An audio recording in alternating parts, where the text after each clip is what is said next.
Assalamu alaikum students.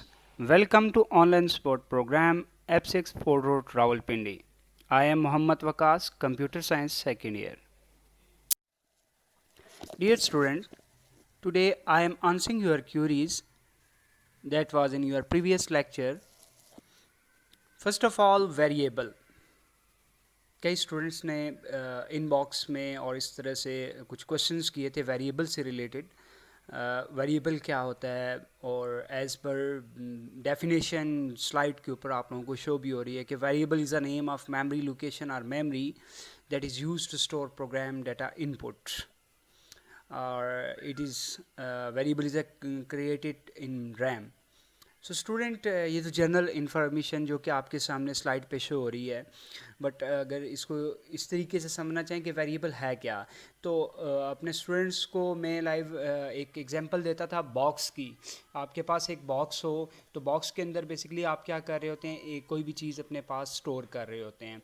इसी तरीके से आप घर में कप यूज़ करते हैं या खाने पीने के लिए कोई प्लेट का इस्तेमाल कर रहे होते हैं, जो कि बेसिकली आपका स्टोरेज एरिया होता है जहाँ पे आप लोग किसी चीज़ को स्टोर कर रहे होते हैं। जस्ट लाइक दैट हमारे पास C++ लैंग्वेज के अंदर जब भी कोई डाटा हम लोग इनपुट करवाते हैं, कंप्यूटर को जब हम लोग कोई डाटा इनपुट करवा रहे होते हैं, तो वो डाटा हम लोग जो स्टोर करते हैं बेसिकली वो डाटा जाकर रैम में स्टोर होता है। रैम एक टेम्प्रेरी मेमोरी होती है, तो रैम में स्टोर करने के लिए उसको मेमोरी सेल के अंदर डिस्ट्रीब्यूट किया जाता है। तो मेमोरी सेल में डिस्ट्रीब्यूट करने के लिए C++ लैंग्वेज के अंदर वेरिएबल का यूज़ किया जाता है। वेरिएबल एक ऐसी क्वांटिटी है जिसकी वैल्यू जो होती है वो चेंज होती रहती है।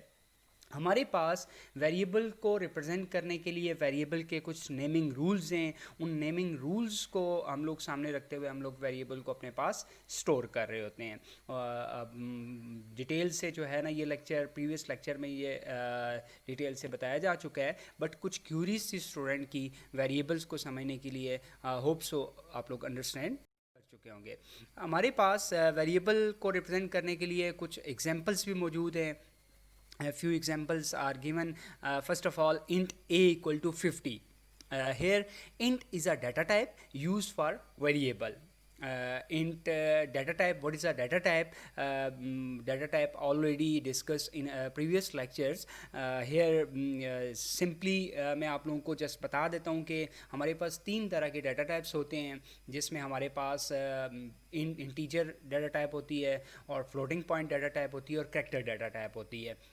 चूँकि हमारे पास डिफरेंट टाइप का डाटा मैथमेटिकली डाटा जो है ना वो रिप्रेजेंट हो रहा होता है, तो उस डाटा को रिप्रेजेंट करने के लिए हम लोग तीनों मुख्तलिफ कैटेगरीज़ में डाटा को डिस्ट्रीब्यूट कर देते हैं। अगर हम लोगों ने फिक्स नंबर को रिप्रेजेंट करना है तो उसके लिए हम लोग इंटीजर डाटा टाइप का इस्तेमाल कर रहे होते हैं। यहाँ पे हमारे पास जो एग्जांपल है इसमें इंट a इक्वल टू 50 है। अब यहाँ पे जो इंट है वो तो डाटा टाइप आ गई। यार a इज़ अ वेरिएबल, जो कि हम लोगों ने अभी डेफिनेशन पढ़ी कि वेरिएबल जो स्टोर करेगा तो वो a हमारे पास वो स्टोरेज एरिया होगा जहाँ पे डाटा हमारा 50 जो है ना वो जाकर स्टोर हो जाएगा। बीच में आप लोगों को इक्वल का साइन शो हो रहा है। ये इक्वल बेसिकली वैल्यू अलॉट करने के लिए असाइनमेंट ऑपरेटर जो है ना वो यूज़ किया जाता है कि डाटा जो है ना वो 50 जो डाटा है वो स्टोर हो जाएगा a के अंदर। हम लोग एक और एग्जांपल देखते हैं। यहाँ पे हमारे पास फ्लोट मार्क्स इक्वल टू 22.2 आ रहा है। अब अगर इस एग्जांपल में आप लोग देखेंगे तो इसमें हमारे पास जो फ्लोट है वो डाटा टाइप हमारे पास आ रही है और 22.2 बेसिकली हमारी वो वैल्यू है जो कि हम लोग फ्लोट मार्क्स के अंदर स्टोर कर रहे हैं। Float data type real value को शो करता है। इसके साथ जो हमारे पास मार्क्स वेरिएबल है, ठीक है, इसके अंदर हम लोग रियल डाटा 22.2 जो है वो स्टोर करवा रहे हैं।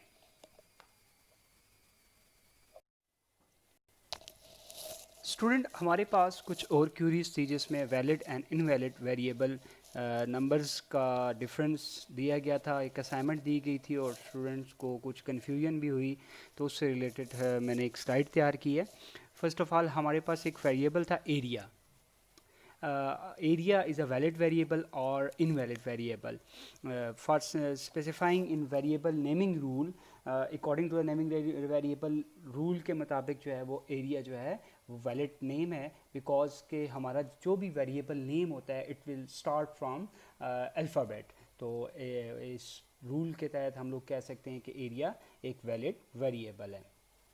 नेक्स्ट हमारे पास एक वेरिएबल गिवन था 3_val, तो ये हमारे पास एक इनवैलिड वेरिएबल है because it start with digit. तो मैंने पहले ही बता दिया कि हमारा वेरिएबल जो होगा या तो स्टार्ट होगा विद अल्फ़ाबेट और अंडरस्कोर के तहत। नेक्स्ट वन हमारे पास आ रहा है city1। city1 भी हमारे पास एक वैलिड वेरिएबल है एज पर वेरिएबल नेमिंग रूल्स के मुताबिक। नेक्स्ट वन हमारे पास आ रहा है void। void बेसिकली एक रिजर्व वर्ड है और रिजर्व वर्ड को हम लोग कभी भी वेरिएबल नेम के तौर पे इस्तेमाल नहीं कर सकते। इसके काफ़ी क्वेश्चंस जो हैं वो बच्चों ने किए थे कि रिजर्व वर्ड क्या होता है। हालांकि स्लाइड्स के अंदर जो प्रीवियस लेक्चर था उसमें बड़ी ब्रीफली डिस्कस भी हुआ है, बट फिर भी इस क्यूरी को हम लोग सॉल्व कर देते हैं। नेक्स्ट स्लाइड के अंदर मैं आप लोगों को रिजर्व वर्ड से रिलेटेड भी एग्जांपल देता हूँ। हमारे पास बेसिकली जो रिजर्व वर्ड होते हैं, reserve words are those which have predefined meanings of C++ language. C++ language के अंदर कुछ ऑलरेडी मीनिंग्स को डिफाइन कर दिया गया है कुछ वर्ड्स की, तो उन वर्ड्स को बेसिकली हम लोग क्या कहते हैं, रिजर्व वर्ड्स। फॉर एग्जांपल जैसे हम लोग कहें कि कुछ नेम्स होते हैं या कुछ ऐसे यूनिक नेम्स होते हैं जिनके मीनिंग्स आपको नहीं भी मिल रहे होते, जिसको किसी ख़ास पर्पज़ के लिए जो है ना वो इस्तेमाल किया जाता है। इसी तरीके से C++ लैंग्वेज के अंदर कुछ ऐसे वर्ड्स हैं जिसको ऑलरेडी डिफाइन कर दिया गया। आप लोग अगर जब कोई प्रोग्राम बना रहे होते हैं, प्रोग्राम लिख रहे होते हैं, तो उन वर्ड्स का इस्तेमाल करते हैं, तो C++ लैंग्वेज जो होगी वो ऑटोमेटिकली उनके मीनिंग्स जो है ना वो जनरेट कर लेगी। इसी तरीके से हमारे पास जो रिजर्व वर्ड्स होगा उसको हम वेरिएबल नेम के तौर पे इस्तेमाल नहीं कर सकते। It is also known as keyword.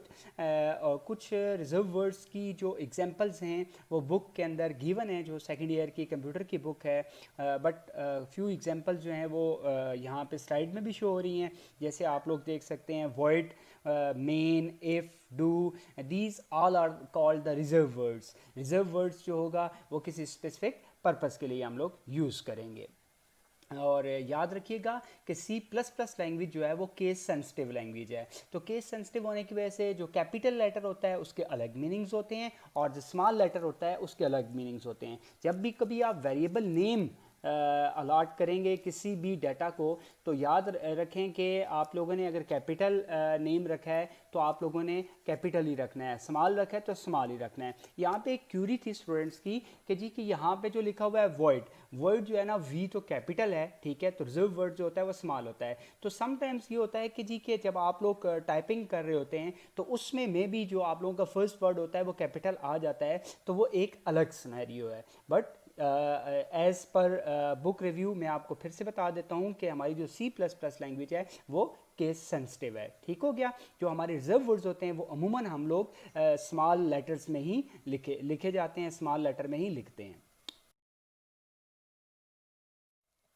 Dear students, if you have any query, you can ask.